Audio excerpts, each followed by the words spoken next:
Yo, it's your boy J Best, and welcome back to the Straight to the Point podcast, season 2, episode 18. Y'all, today's episode, I will be showing the current playoff picture. I will be having an MVP conversation with y'all on who I think should win it, and of course, who's in the lead right now to win it. And then I'm going to talk about the Ravens and 49ers game from Christmas Day. All right, was it really a Ravens win or a 49ers loss? All right, and then I'm going to have my gliding Eagles versus my soaring Eagles segment. You understand what I mean by that whenever I get there. And I'm gonna have two versions of I tried to tell y'all. Okay, I tried to tell y'all as a segment I do whenever I tell y'all something that ends up happening, right? So I try to tell y'all a segment. All right, I have two versions of those: the Steelers version and the Chiefs version. All right, but before we get to all that, I want to thank God for waking me up this morning, allowing me to talk about sports, which is something that I love to do. And without Him, I would not be here right now, y'all. I pray that everybody had a great Christmas, a wonderful Christmas. I pray it was filled with laughs and fun and a lot of family time and, of course, some good food. And I pray that everybody got some good gifts as well. All right. So I hope that went well. And now we're heading for New Year's. I hope that goes well also. All right. But I should see y'all again another episode before New Year's Day. All right. So let's go ahead and let's get straight to the point. All right. As of right now, this is the current playoff picture. All right. These are the teams that as of if the season ended today, they would be in the playoffs. All right. So for the AFC, I will come out and say this again. I've said this plenty of times. I think the AFC is wide open this year when it comes to the playoffs. A lot of people like the Ravens. A lot of people think the Ravens are the best team in the league right now, but I really don't feel that way about the Baltimore Ravens. I seen them a couple years ago be the number one seed. They were supposed to be the favorite, and they lost the second round of playoffs. Right, they had the first round bye and lost to Derrick Henry and the Titans. So I've seen this story before, right? Not saying this is the same Lamar Jackson from that year because Lamar Jackson has gotten better, right? His defense has also gotten better, but I just don't have a lot of confidence in this team. And I kind of explain why a little later. So as of right now, the Ravens have the number one seed. They probably have that locked up unless they lose one of these last two games because the Dolphins are right behind them record wise. All right, so the Dolphins are number two right now. The Chiefs are number three. And Jaguars number four. So those are all the division winners right now. And then in the wild card spots, we got the Browns, the Bills, and the Colts. Now I want y'all to pay attention because in the hunt, all right, these are the teams that are looking forward to trying to get into the playoffs, but as of right now, they would not make it. But with 2 weeks left, a lot can change in this AFC. All right, the Texans, the Steelers, the Bengals, all at 8-7. All right, so they are literally a loss or two away from a couple of teams above them to end up squeezing into that wild card spot in the playoffs. And then the Raiders, surprisingly, the Raiders are 7-8. Ever since they fired Josh McDaniels, they have become a better team. Started winning a couple of games, just beat the Chiefs on Christmas Day, right? So a lot of things are subject to change over these next couple of weeks in the AFC because everything is so tight. All right, so a lot of these teams need to get it together. Whether it's teams in the wild card spot need to close out the season so they can keep those wild card spots, or teams outside the playoff picture need to win games to get into the wild card spots. Of course, with some help, right? Like a couple of teams need some teams to lose in order to get into the wild card spots. All right. They're looking at the NFC. The 49ers are still number one, even after losing on Christmas Day to the Ravens. They're at 11-4. So as of right now, the playoffs will go through San Francisco. Number two, we have the Eagles. Number three, the Lions. Number four, Tampa Bay Buccaneers. All right. Surprisingly, I did not think Tampa Bay had a chance to even win the division this year, but Baker Mayfield and Todd Bowles had different plans. All right, and then we're looking at the wild card spots, right? The Cowboys, the Rams, and the Seahawks. Once again, I want y'all to pay attention to the teams that are in the hunt. Actually, pay attention to this whole entire conference because this whole thing could look different come week 18 and we get into the playoffs because the top three teams are all 11-4 right now. So one team lose, one team win. All of those spots can be readjusted, and the Lions could possibly get the number one seed. The 49ers and the Eagles lose. The Eagles could get the number one seed back, right? The Eagles, the 49ers lose out. The Cowboys could get the number one seed. A lot of things can change within these playoffs. But in the hunt, let's look at the Vikings, the Falcons, the Packers, and the Saints. All are 7-8. all are 7-8. I told y'all the Rams and the Seahawks are 8-7. So of course they need to win games, and they also need the Rams and Seahawks to lose games, right? So I think that 1 through 5, honestly, except for the Bucks, I think because the Bucks can honestly lose their division. They might not be able to win their division. They lose a game or two. They also play the Saints this upcoming weekend. It's going to be a huge game because the Saints win. The Saints take the division lead back, right? So it's a lot of things that can go wrong for certain teams, a lot of things that can go good for certain teams, but a lot of things can change within these next couple of weeks. That's just how tight the NFL is right now. I'm loving it, and I hope that y'all are loving it too. All right, so that is the current playoff picture as of right now. This next topic, and I'm gonna try to get going into 2024. I'm trying to get faster with my topic, trying to get through episodes faster, so it's a little quick, easy watch for most of y'all because I know attention spans are lower nowadays. I keep getting that lecture from a lot of people, so I'm gonna start trying to get through things a whole lot faster. But this next topic I want to talk about MVP talks. I'm hearing a lot of Lamar Jackson for MVP. I'm hearing it a lot, and I think that we are way off whenever we put Lamar Jackson in that sentence for being MVP. I came out and I said a couple of weeks ago that I don't think any quarterback should win the MVP this year. Not Mahomes, not Josh Allen, not Lamar Jackson, not even Brock Purdy. As good as Brock Purdy has been playing, I think, remember, it was a 5-man race for me a couple of weeks back when it was Tyreek Hill, A.J. Brown, Christian McCaffrey, T.J. Watt, Myles Garrett. Myles Garrett got quiet, so he didn't dwindle off that list. A.J. Brown got real quiet. He didn't dwindle off that list. Tyreek Hill is still balling, but it's not at the same extent it was earlier this season. So he kind of dwindled off that list as well. I'm looking at two players right now. I think it's a two-player race between TJ Watt and Christian McCaffrey. I'm leaning more towards Christian McCaffrey, but TJ Watt with 17 sacks, he just proves week in, week out that he's the best defensive player in football. I respect Myles Garrett. I respect Nick Bosa. I got a little respect for Michael Parsons, but I think he's very overrated. But TJ Watt, I think week in and week out proves that he is just the best defensive player in the league. I mean, he won Defensive Player of the year before last. And last year he got hurt, right? This year he's about to win it again. So I can make the argument that he could have won 3 straight Defensive Player of the Year awards, right? If it wasn't because of his injury last year. So TJ to me, and when you talk about most valuable, right? If a team does not have this player, they will lose games. If the Steelers did not have TJ Watt, we would lose games. That's how much of an impact he makes on our defense and on our team. But I'm leaning more towards Christian McCaffrey. I want to read a couple of stats, and I'm going to move on to the next subject. I'm going to talk about Lamar Jackson a little bit more on why I think he shouldn't win it. But Christian McCaffrey right now has 1,395 rushing yards, right? The next closest running back to that is Kyron Williams with 1,057 rushing yards, right? So he's already beating the next running back by 300 yards, all right? He has 14 rushing touchdowns. He's third behind Raheem Mostert in Miami. He's getting a lot of touches. And then Jalen Hurts, right? So 14 touchdowns, 1,300 rushing yards.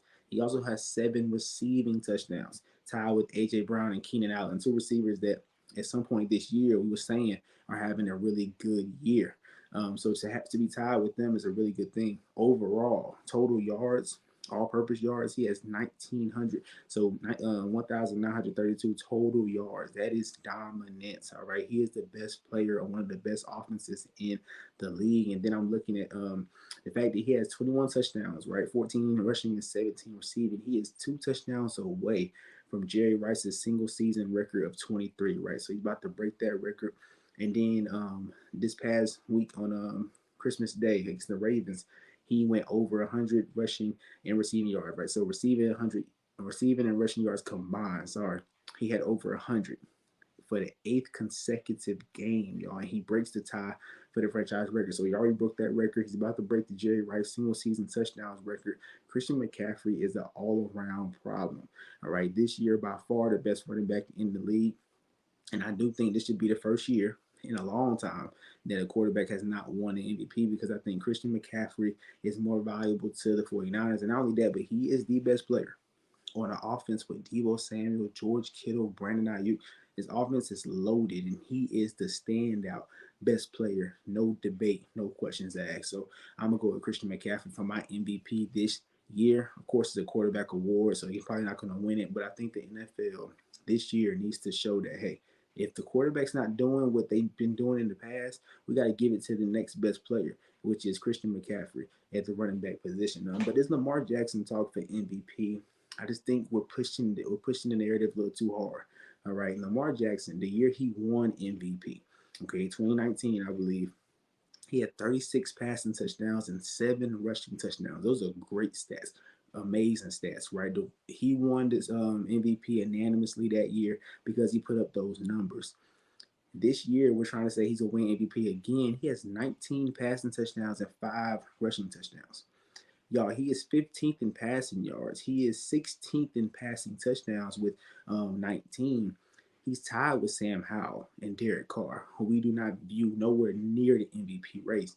And then we look at his passing touchdowns as well. He's behind Baker Mayfield, Jordan Love, Jared Goff, and CJ Stroud, who's been hurt for 2 games. Sam Howell just got benched, and he's behind Sam Howell in passing touchdowns. Last time I checked, the MVP award is a statistic award. Stats matter when it comes to MVPs.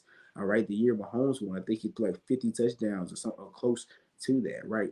Those things matter, right? So my MVP, I can't have my MVP barely having 20 passing touchdowns. I understand Lamar Jackson plays a different brand of football, right? He's not going to drop back and throw the ball 40 times a game. I understand that. But your numbers mean something. And to me, to have 19 passing touchdowns and 5 rushing touchdowns, that's only 24 total touchdowns. That's not MVP numbers. No disrespect to Lamar, because what Lamar is doing is not shown in the stat book, right? His ability to extend plays and his scrambling and him making, he's been playing really good this year. Do not get it twisted. He's probably been playing the best out of all quarterbacks, but it's not an MVP caliber year. Go back and look at all the MVPs over the past couple of years and look at their numbers compared to Lamar Jackson's 19 touchdowns and 5 rushing touchdowns. Like, to me, that's just not an MVP, all right? So I think the MVP should go to Christian McCaffrey, second TJ Watt, and then after that, I don't care. But to me, a quarterback should not win this year because no quarterback to me, stat wise, is just blowing everybody else out the water like we've seen in recent history, all right? So I'll move on to the next topic. Like I said, I'm trying to get through these things for y'all. Next, 49ers loss or Ravens win. Speaking of Lamar Jackson, let's talk about what happened on Christmas. All right. Last week, I came out and I picked the 49ers with full confidence to win this game. They played again next week. I would pick them again, but the Ravens did punch them in the mouth, and the 49ers, it seemed like they didn't have a response. The game was pretty close at first. I believe at halftime it was a 1 possession game, but then Brock Purdy threw a pick and the Ravens ran away with it. It was over with, right? Because there's too much momentum on that Ravens sideline because of the turnovers, right? So when I asked this question, was it a Ravens loss or a Ravens win or a 49ers loss? I got to lean towards the 49ers loss. Now, I'm not hating on the Ravens, all right? I'm not hating on them at all. I think they came out and they wanted to make a statement, right? Because I think everybody said the 49ers are head, shoulders, knees, and toes above every other team in the NFL. Deservingly so, right? I think that that statement is very true. Even after this game, I think that statement is still kind of true. Like, not by that much, right? Because the Ravens did make a statement. But at the same time, Brock Purdy threw 4 interceptions. All right. Outside of that game, he has 7 interceptions for the whole year. And he threw 4 in 1 game.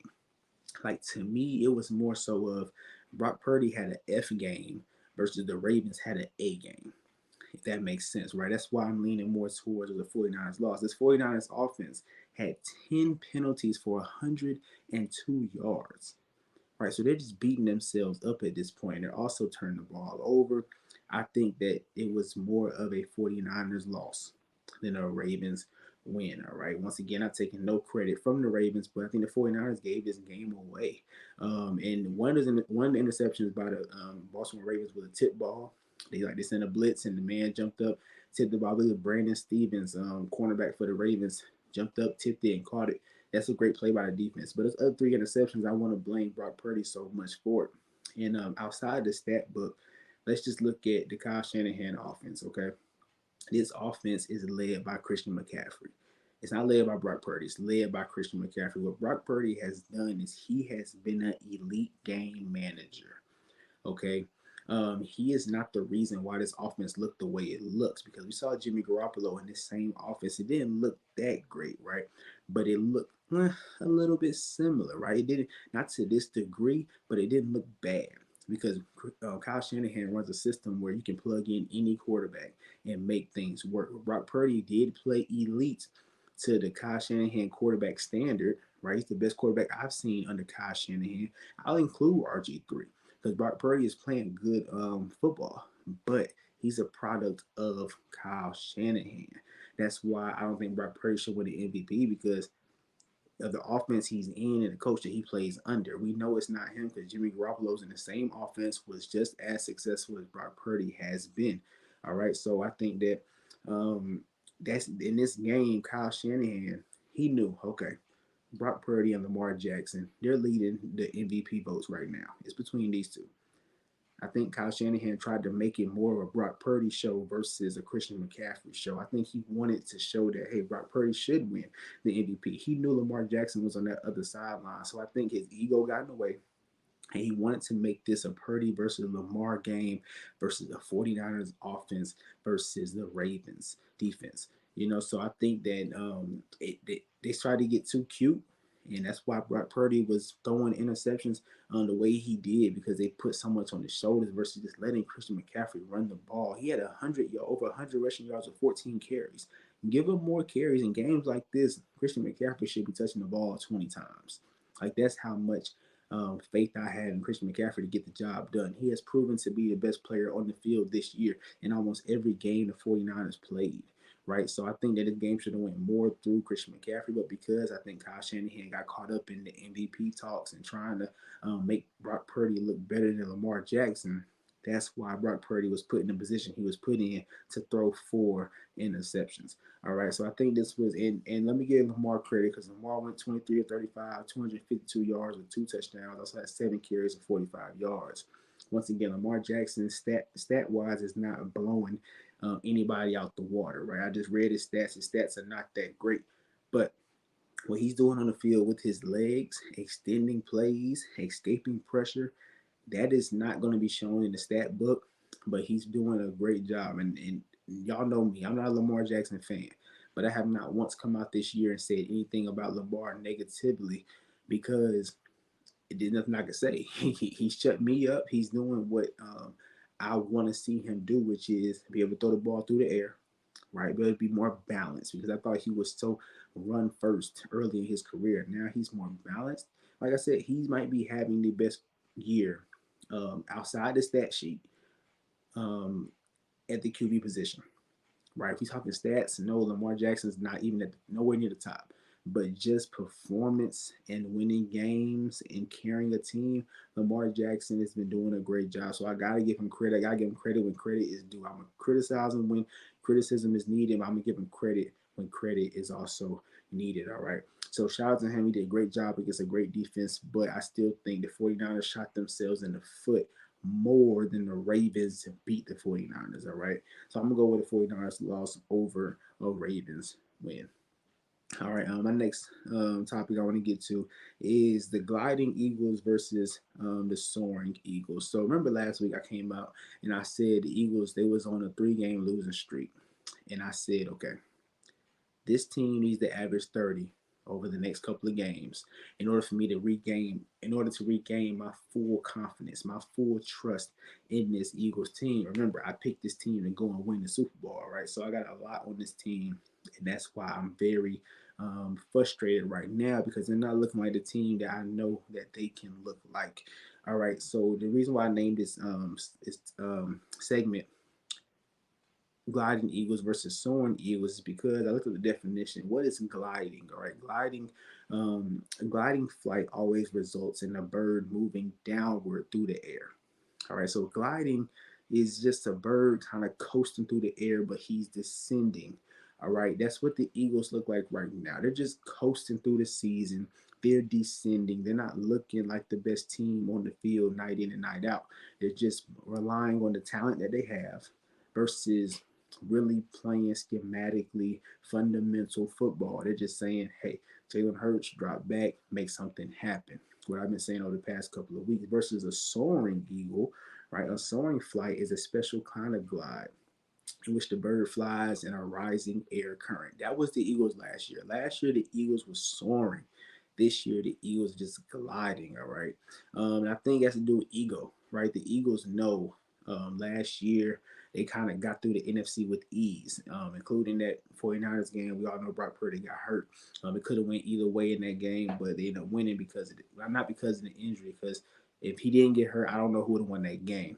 All right, but the fact they got through the NFC so easily, and the fact they came this close to winning the Super Bowl last year, I think they had so much arrogance and ego this year going into the season. They said, okay, we're looking forward to the Super Bowl.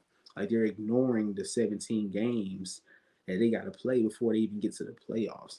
That's what it looks like to me. It looks like the OC and the DC changes, right? Shane Steichen and the coach that went to Arizona Cardinals. I cannot remember his name, but the departure of those two coaches has hurt this team huge, right? Like defensively, I'm not seeing the pressure that I saw last year from this D line. I'm just not seeing it. D line got better with Jalen Carter, right?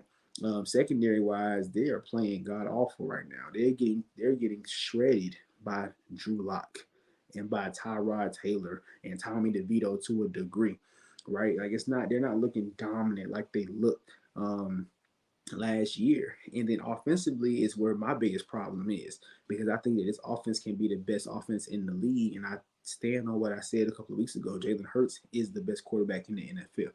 I'm standing on that, even though he's played bad since I said that. Like I said that like 4 weeks ago, and ever since that I said that they've been 1-3, and Jalen Hurts has not been playing great football. But I also think that the team is not putting Jalen Hurts in the best position to be successful, and here's why. Last year, all right, the year they looked dominant, the year they won all them games, Jalen Hurts threw the ball 499 times. Okay, 499 times the whole year of 2022, the whole entire year. This year, he's thrown the ball 460 times already, and we have 2 games left. All right, to me, that's not good. That means that after they paid Jalen Hurts, they said, "All right, we want you to go out there and show us why we paid you $200 million. Go out there and show us that arm talent." They're trying to get every penny's worth out of Jalen Hurts when that's not how this team is built. This team is built to run the football. Use DeAndre Swift. And what does that do? That opens up the pass game, play action wise. All right. You used to be scared of the Eagles running the ball. Now you're not scared of them running the ball. They don't run the ball no more because they pay Jalen Hurts. And they think Jalen Hurts is now just a quarterback that can drop back 40 times and make plays. That's not how you are. That's not what made you great last year. All right, last year you was run first. Teams so worried about the run. Jalen Hurts, y'all ran RPOs, y'all ran play action, and Jalen Hurts thrived off of that. All right, so I think they need to get back to that. It's simple. I don't think they will. All right, because we're already at going into week 17. Right, I don't think that they will be that team from last year. But I'm still a little worried. I said they need to score 30 in every single game, but this game was too close for comfort. All right, you let the Giants put up 20 plus points. That can't happen. All right, and I said put up 30 points to get my full confidence back. They did, but it was still an ugly game, right? And maybe this is just the Eagles that we're going to see for the rest of the year. Maybe they can squeak by the whole entire NFC and get to the Super Bowl like I thought they could, but we're gonna have to wait and see. So my confidence is still at the same level it was last week. I would say on a scale of 0 to 100, I'm about 75, somewhere in that area. Because I do think that just talent wise, this roster is too good to be a first round exit or a second round exit. At worst, they should lose in the NFC Championship, right? To a 49ers team. No other team. I think the 49ers is the only team that should beat this team in the playoffs if they do.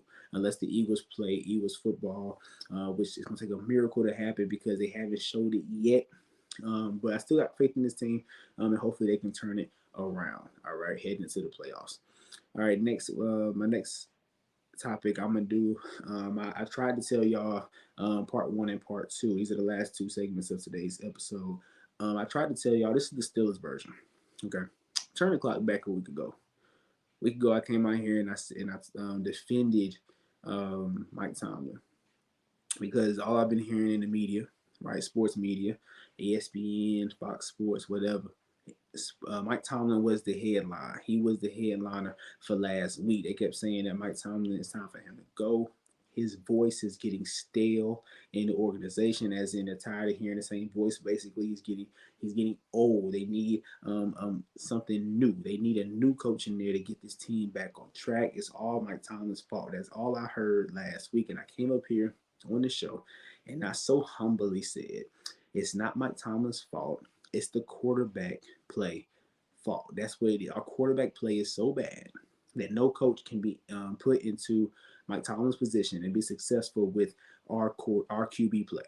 That's what I said last week. There's three things I said that our quarterbacks have not done leading up to Saturday night against the Cincinnati Bengals. I said that we even turned the ball over, right? Mitch Trubisky has been turning the ball ever since Kenny Pickett got hurt. Mitch Trubisky turned the ball over, all right, which made us look worse than what we actually are, all right.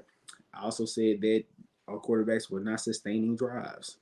Kenny Pickett or Mitch Trubisky was not sustaining drives. Both of them was having 3-and-outs. I'm sorry, the time of possession was poor because we just could not get off.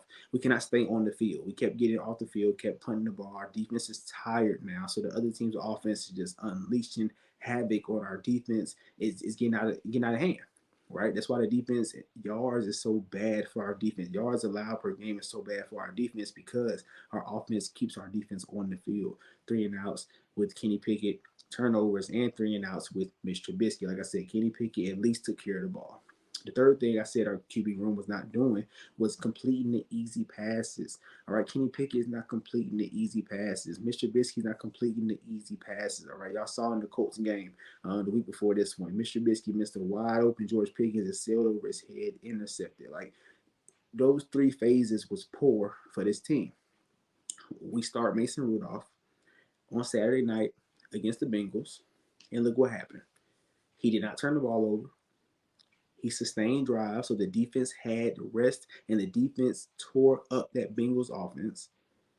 And then he made the easy passes. Those passes to George Pickens wasn't no Mahomes 50-yard bombs. They was easy passes. These were passes that I was throwing in high school. That's how easy these passes were. They're easy go balls. Just throw the go ball, give your receiver a chance. That's what he did. He threw a nice little slant to George Pickens. Then he took it to the crib. Just get the ball in your playmaker's hands and complete the easy passes. All three of those things were done by Mason Rudolph, and look what happened. We put up 30 points. Like this is, I'm not saying we're gonna put up 30 points every week, but I'm just saying the 1 week that we have a good QB play. This was the best QB play we had all week, and it wasn't even a crazy game. Like all Mason Rudolph did was go 17 for 27, 290 yards and 2 touchdowns. That's not a great game by the quarterback. It's a great quarterback. It's a great game by his standard because of who it was, and I'm not expecting Mason Rudolph to do this every week, but it was a little above average for any other quarterback, right? So it wasn't. He didn't go crazy. He didn't go stupid. And I still think that Mason Rudolph is an average, below average. He's below average. Not even going to be nice and sugarcoated because it's my team. All three of our quarterbacks are below average. Period. But we had a quarterback go in there and complete all three phases of what we need at the quarterback position. So I don't want to hear about Mike Tomlin no more. All right, nothing changed. Mike Tomlin stayed on the sideline, and it was night and day the way we looked against the Colts and the Bengals. Right, against the Colts, quarterback play was horrendous, and we lost that game. Against the Bengals, quarterback play was at least a B plus. I give it an A plus because of how bad our quarterbacks had looked this year. Mason Rudolph went in there and played a good game, and look what happened. Okay, we blew out a team for the first time this year. Y'all been talking about us winning by a possession. One possession. Every single game we've won, we won by one possession. This game we won like 34-11. All right. We put a beating on the Bengals. The Bengals that was hot. The Bengals that was winning games after Joe Burrow got hurt. We put a beating on them just all because we had good quarterback play. I don't need elite quarterback play. I just need good quarterback play. Complete the three phases. Don't turn the ball over. Sustain drives so the defense can rest, and then make the easy passes. Mason Rudolph did all three, and look at what happened. So I told y'all, it has been a QB problem. It's not a Mike Tomlin problem. So do me a favor and keep my coach name out y'all mouths. All right, I really appreciate it. Cause I'm tired every year. I'm having to defend this man because all he does is win. Yes, he don't win Super Bowls. His playoff success has not been that great over the past couple of years. But let me ask you this question: what year should we have won the Super Bowl? The question to that is 2 years. Two answers to that question. The year we lost to the Jaguars in Blake Bortles in round two, I believe, and then the year we lost to the Patriots in the AFC Championship. Other than that, I have never looked at my team and said we can win a Super Bowl this year. I've never done that because we've never had a Super Bowl caliber team outside of those 2 years. So other than that, he has not underachieved outside of those 2 years. All right, so every year I'm having to defend Mike Tomlin because everybody want him gone.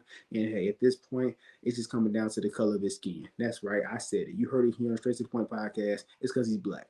It's simple as that. Because if any other coach had his success, you would not be talking about him getting fired. Look at Mike Vrabel in Tennessee. His team is playing bad this year. And it's because of his roster, right? But nobody's talking about firing him. Nobody's over the past couple of years, he hasn't been able to find a quarterback. The same problem that we have. He had Ryan Tannehill, Malik Willis, and now Will Levis. He doesn't have a quarterback yet. Will Levis might be the answer, but he's been struggling over the past couple of years, and nobody want to fire him over Mike Tomlin. Mike Tomlin at 7-7. We talking about pulling the plug on Mike Tomlin. He's not even below 500. Like, come on, man. Like, at this point, just keep my coach name out y'all mouth, please. Let me do this. Because I told y'all, if you want to know about the Steelers, come talk to me. All right, me and me alone. Don't worry about them Steelers fan pages. Don't worry about NFL Network. Don't worry about ESPN. Me and me alone, because I told y'all it's the quarterback play in Pittsburgh. We get good quarterback play. We win by 20 points. Like, come on now. I was right on the money. I tried to tell y'all. All right, part two of this I tried to tell y'all is about the Chiefs.